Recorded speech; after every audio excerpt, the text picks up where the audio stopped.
We have blackouts. Everybody is speaking about that now. So today's paper, more reliable power by the end of 2020, GPL CEO. Remember, I told you what I said to the president several years ago. Decisions made then, they have a lag effect. If you're not putting in generating capacity and you have older units and you're at peak with no reserve, you're going to end up in a situation like this. There's absolutely no reserve because your install capacity and your peak demand is the same. So anything that happens here, you're in trouble. So Amila was supposed to bring 150 megawatts at least into the system, and the existing sets would have gone into reserves. So just in case when there's a low period like droughts, etc., you bring them out of reserve to keep the power going. And when they, like you have full water and we generate all the power, you just put them back in reserve, mudball them. That was the idea. So now they've resumed talks.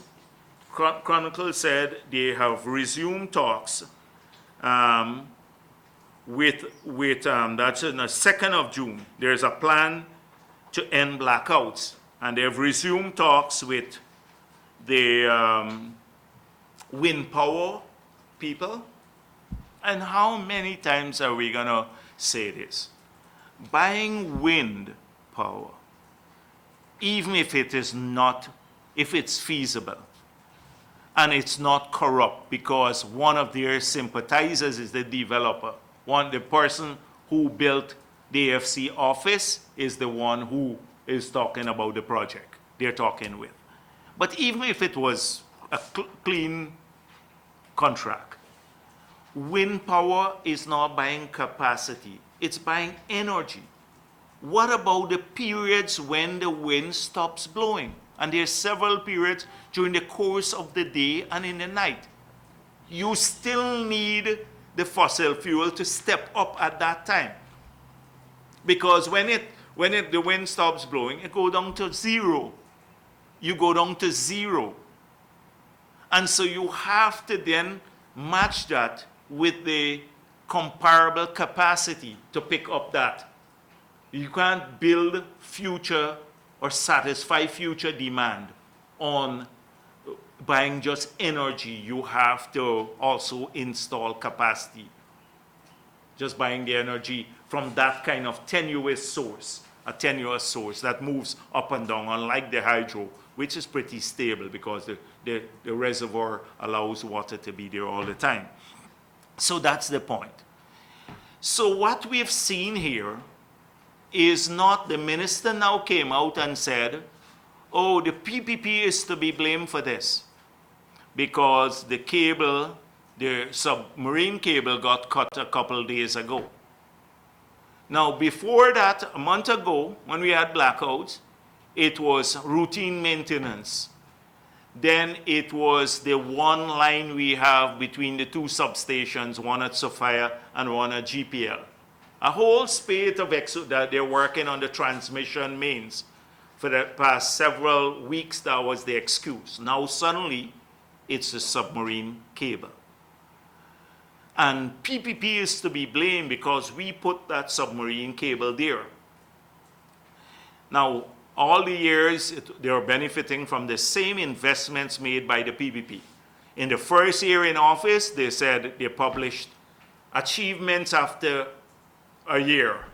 We ended blackout in Guyana. If you go back, you should go back and see their list of public achievements. Every year they put that out. For the past 4 years, they've been putting that out. Ending blackout in Guyana.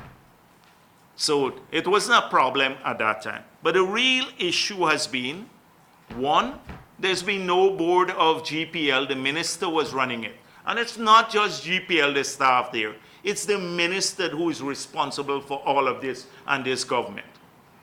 The minister directly.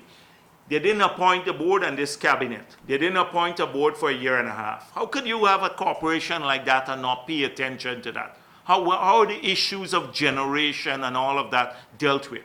The minister is totally inept. He's only looking for other things on the side, not looking for main issue. Secondly, he had time to do 2 contracts, which are all both signed by the Chinese companies that are about $5 million above the engineer's estimate or the next closest tender. We believe they're corrupt contracts.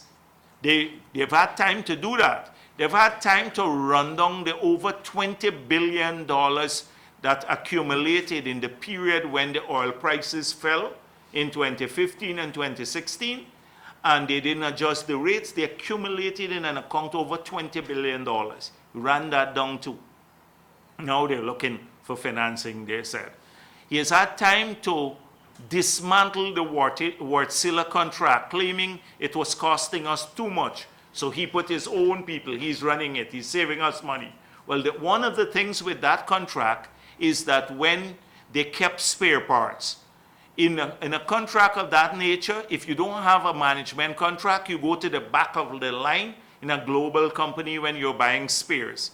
2, all the diagnostic and other capabilities of the company are not at your disposal. So I heard they bought some spares from another part of the world that were not compatible, burnt up the alternator.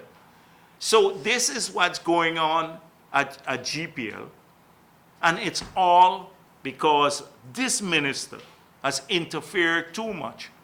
He's interfered. You can't blame the operational people at GPL.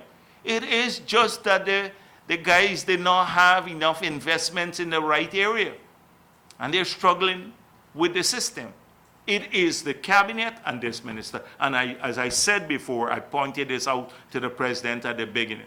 So even now, if they were to make a decision tomorrow to go in to buy a new generator, it will come a year from now. And you recall they had advertised for one, which was dual in purpose, gas and I think it was fuel oil. And then they adjusted the bids. This was 2 years ago. Never pursued the project to the end. So this is ineptitude in government. Every time you get a blackout, don't blame GPL. It's Patterson and this cabinet that are responsible.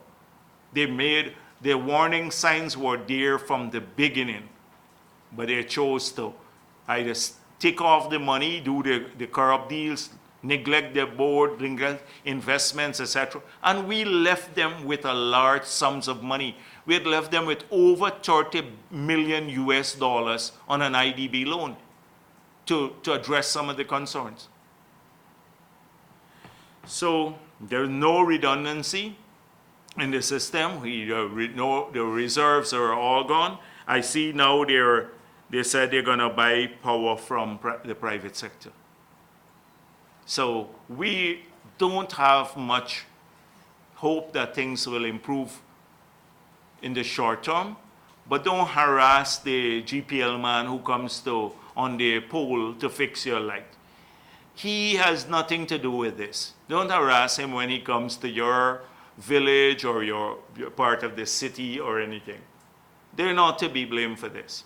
This is ineptitude at the highest level that has led us to this situation.